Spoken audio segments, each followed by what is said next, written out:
লেজ যেমন জীবনও সোজা হয় না, তেমনি মন ছাড়া সোজা হইব না। এতদিন ছিল পুলিশ, তাই জানে মারি নাই। এখন তো সিভিল, সাধারণ পাবলিক। পাবলিক মারণ আর পাখি মারণ আমাকে কাছে সমান। আপনি শুধু হুকুম করেন আব্বাজান, ওরে হজম করে ফেলাই।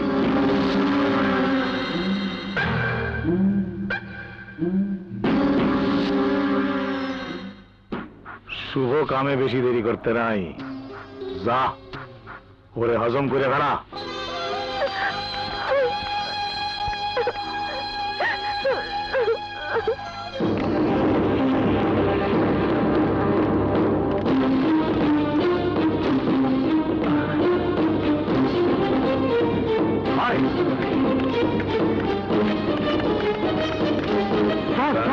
শিকদারের ছেলেরা এইদিকে আইতেছে।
এই নাকি তোকে এতকালের শিক্ষা?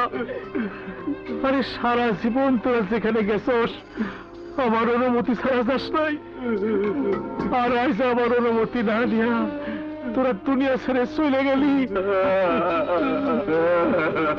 কান্দুস কেন? ওই কান্দুস কেন? ওরা তোকে ভাই, আমার কি কেউ না?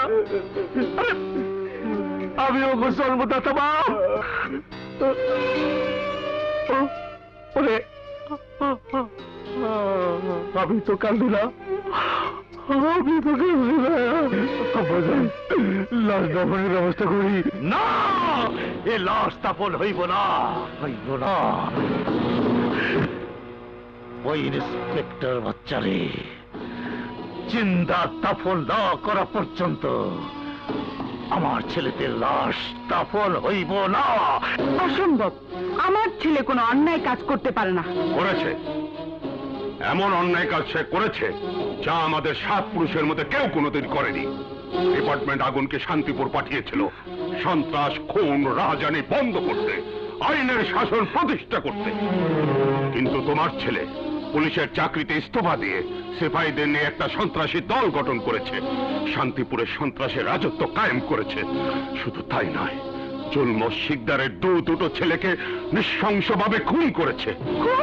না না, আমার আগুন খুন করতে পারে না, এটা আমি বিশ্বাস করি না। অবিশ্বাস করতে পারলে আমিও খুশি হতাম, কিন্তু সারা পুলিশ ডিপার্টমেন্টে তাকে নিয়ে সমালোচনার ঝড় উঠেছে।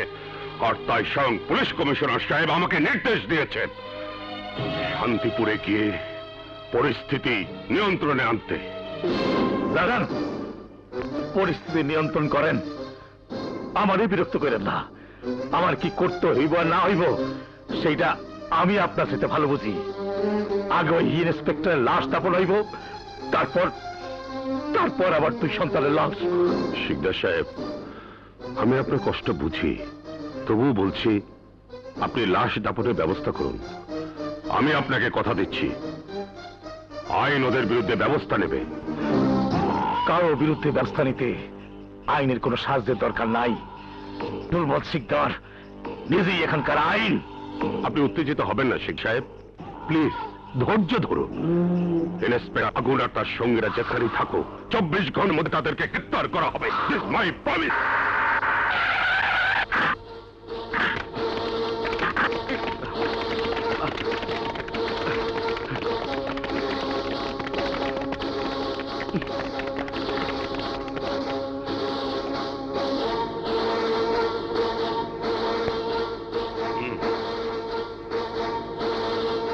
ইন্সপেক্টর আগুন, আত্মসমর্পণ করো। পুলিশ তোমাদের চারিদিক থেকে ঘিরে ফেলেছে, তোমরা আইনের কাছে আত্মসমর্পণ করো। এখন কি হবে? আগুন, আমি এসপি নাসির খান বলছি, এখনো সময় আছে, ধরা দাও। Follow me. Yes sir. Sir, এখন কি হইব? ঘাবড়ানোর কিছু নেই, আমরা ওদের চোখটি ফাঁকি দিয়ে পালিয়ে যাব। হ্যাঁ, আমরা কমান্ডো স্টাইলে আত্মগোপন করব। কিন্তু আমি একবার এসপি সাহেবের সঙ্গে দেখা করব। স্যার, এভাবে যাওয়া আপনার ঠিক হবে না। আপনার কমান্ডে আমরা জীবন বাজি রেখে শিকদারের বিরুদ্ধে যুদ্ধে নেমেছি। আমাদের এভাবে ফেলে আপনি একা যেতে পারেন না। আমি কমান্ডার হয়েই তোমাদের নির্দেশ দিচ্ছি, প্রত্যেকে আত্মগোপন করো, আমাকে বাধা দিও না। না, আমি তোমাকে যেতে দেব না। তোমার যদি কিছু হয়ে যায়। না চমকি, আমার কিচ্ছু হবে না। তোমরা হয়তো জানো না, উনি শুধু একজন এসপি নন, আমার জন্মদাতা পিতা। আইনের কাছে বাপ ছেলের সম্পর্ক কিছু না, এটা আপনাদের কাছেই শুনছি। আমি আপনারা একা যেতে দিব না, আমিও লগে যাব। রাজু, জেদ করো না, এখন জেদ করার সময় নয়।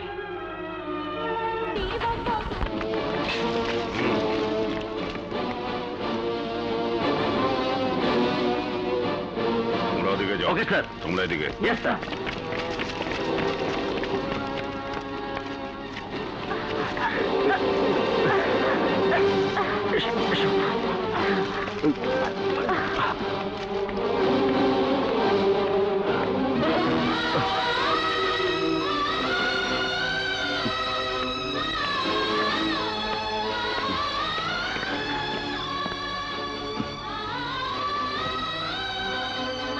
আমি কোনোদিন স্বপ্নেও ভাবিনি আইনের লোক হয়ে তুমি বেআইনি কাজ করবে, আর আমাকে আসতে হবে তোমাকে গ্রেফতার করতে।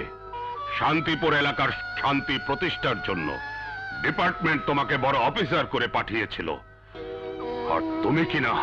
আমি এখনো পুলিশ অফিসারই আছি বাবা, শুধু পুলিশের পোশাক গায়ে নেই। কেন নেই?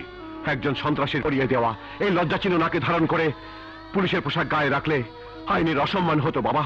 শিকদারের দুটো ছেলেকে খুন করেছো, তাতে আইনের অসম্মান হয়নি? তুমি শুধু জানো শিকদারের 2 ছেলে খুন হয়েছে, কিন্তু কেন খুন হয়েছে তা তুমি জানো না। ওই শিকদার হচ্ছে একজন চিহ্নিত সন্ত্রাসী, গডফাদার। খুন, ধর্ষণ, মাদক ব্যবসা, চোরাচালান সহ এমন কোনো বেআইনি কাজ নেই যা ওই শিকদার তার ছেলেরা করেনি। শুধু তাই নয়, টাকার ক্ষমতার দাপটে পুলিশকে দিয়ে সে ব্যক্তিগত চৌকিদারের কাজ করিয়েছে, থানাটাকে পরিণত করেছিল গুরু সকালের খোয়ারে। আমি এসে শিকদারের সব সন্ত্রাসী কর্মকাণ্ড একে একে বন্ধ করতে শুরু করেছিলাম, এলাকায় প্রতিষ্ঠিত করেছিলাম আইনের শাসন, আর সেই কারণে তার সাথে আমার সংঘাত। আইন আর অপরাধীর সংঘাত নতুন কিছু নয় বাবা, এটা চিরকালের।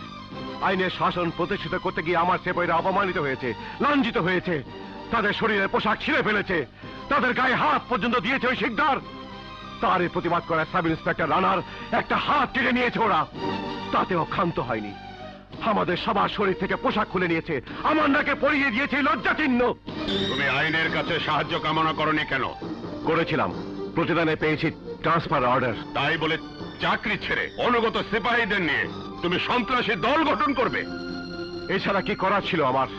যে লক্ষ্য নিয়ে থানাতে এসেছি সেই লক্ষ্যকে ভুলে গিয়ে ভীরু কাপুরুষের মতো এলাকা ছেড়ে চলে যাব, অসহায় মানুষদের ফেলে যাব এই ভয়ঙ্কর হাইনাদের হাতে?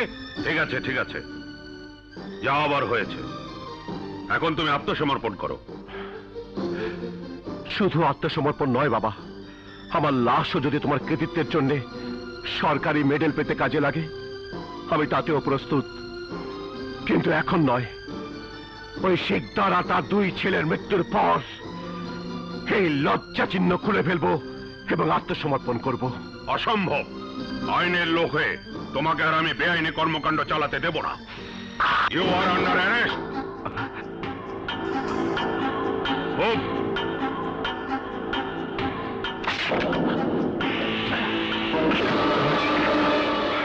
পালান স্যার, পুলিশ!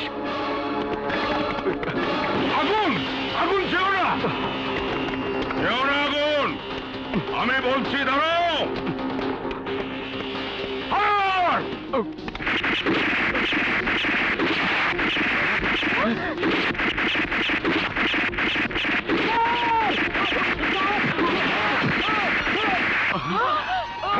রাজু, এ তুমি কি করলে রাজু? মনে রাখি আমার একটাই দাবি, ওই শিকদার গর্তে বাঁচতে দিন না।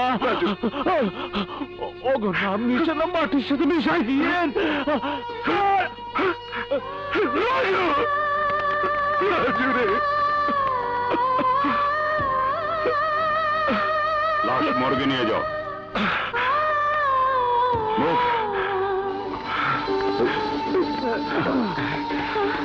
এটা কি হলো স্যার? আমার গান কি ও স্যার?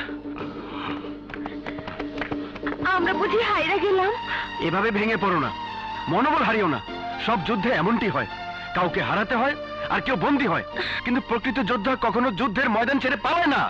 ঠিক বলেছেন স্যার, তবে নেতা ও সঠিক নেতৃত্ব ছাড়া কোনো যুদ্ধে জয়ী হওয়া যায় না।